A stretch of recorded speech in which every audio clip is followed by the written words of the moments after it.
The honourable member for Calgary Forest Lawn. Last week I met with former Afghan interpreters on the Hill who held a hunger strike to protest the Liberals' failures in Afghanistan. They served and sacrificed for our country, but this NDP Liberal government abandoned their families and other interpreters.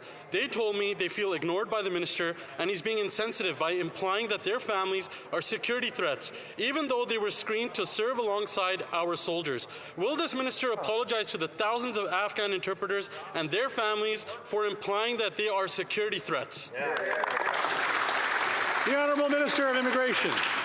Mr. Speaker, let me state on the record that I have done no such thing. Those who worked alongside the Canadian Forces are heroes every bit as much as members of the Canadian Armed Forces who had a presence in Afghanistan. With respect to the specific group, we actually created a stream to resettle the extended families of previously resettled interpreters. Mr. Speaker, last week I was on hand as we welcomed the 10,000th Afghan refugee who's now landed in Canada. We're going to continue to do more. No matter the scale of the challenges, we are going to make good on our commitment to the individuals that we want to bring and reunite with their families here in Canada. The honourable member for Calgary Forest Lawn. Another job well filled. As the minister brags about the low number of interpreters arriving, only about 2,300 Afghan nationals who assisted our Canadian Armed Forces during the Afghan mission have actually arrived in Canada. The Afghan interpreters I spoke to have met with the minister's office 28 times and were told over 1,000 of their family members and fellow interpreters would be in Canada by March 2022. So far, none have arrived. They are tired of this minister's politics. Will this minister do the right thing and apologize to the thousands of Afghan interpreters he has abandoned and admit to his failures?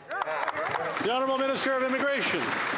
Mr. Speaker, I find this question ironic coming from a member of the Conservative Party who previously tried to design a program that specifically excluded these same individuals from coming to Canada as refugees. Mr. Speaker, I would remind the member again that if you review his electoral campaign platform, there was no commitment to welcome Afghan refugees to Canada. We will continue to do whatever we can to get as many Afghan refugees here as quickly as possible until we make good on our electoral commitment to welcome 40,000 Afghan refugees to Canada. This is one of the most substantial commitments of any country in the world, and we will not rest until the job is done. The honourable member for Lethbridge.